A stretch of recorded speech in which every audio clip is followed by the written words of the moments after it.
C'était la grande crainte que la crise en Grèce fasse dévisser les marchés boursiers. Bonjour Nicolas Barret. Bonjour Thomas. Finalement, il n'en est rien. Hier, le CAC 40 à Paris a fini en hausse de près de 2% et les perspectives sont même plutôt bonnes, vous dites-nous, nous dites-vous, pour la deuxième moitié de l'année. C'est vrai que c'était un des grands moyens de pression sur lesquels comptait le gouvernement grec élu le 23 janvier. Aidez-nous, sinon ça risque d'être la catastrophe sur les marchés. Effectivement, il n'en est rien. Sur le semestre, le CAC 40 a même gagné un peu plus de 12%. Donc c'est quand même un bon placement. Il y a 3 ans, le risque d'un défaut de paiement de la Grèce aurait provoqué sans doute une crise à la Lehman Brothers.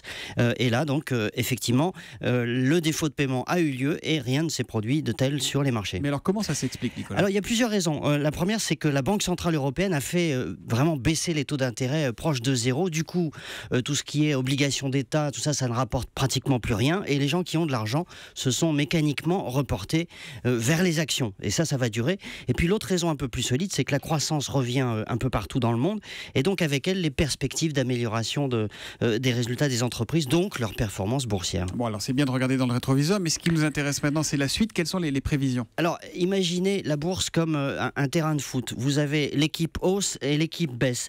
Sur le papier, l'équipe hausse devrait gagner, parce que les raisons de la hausse, c'est quoi ? C'est la reprise mondiale, ce sont ces perspectives de résultats des entreprises qui s'améliorent, et donc ça, c'est un courant puissant. Ça doit vraiment favoriser la hausse de la bourse.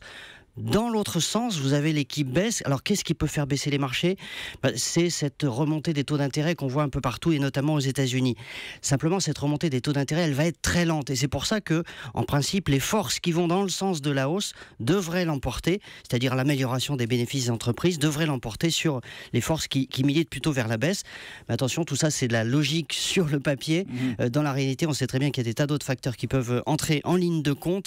En tout cas, la logique ne l'emporte pas à tous les coups, c'est comme en football. Donc vous êtes prudent. L'équipe hausse devrait gagner, mais on n'est pas à l'abri d'une surprise. Enfin, on est plutôt vers une tendance haussière. Voilà, l'édito éco de Nicolas Barret, directeur de la rédaction des Échos et sélectionneur mondial de l'économie. C'est une valeur à la hausse, Nicolas Barret, qui revient demain à 8h10 sur Europe 1. À demain, Nicolas. À demain.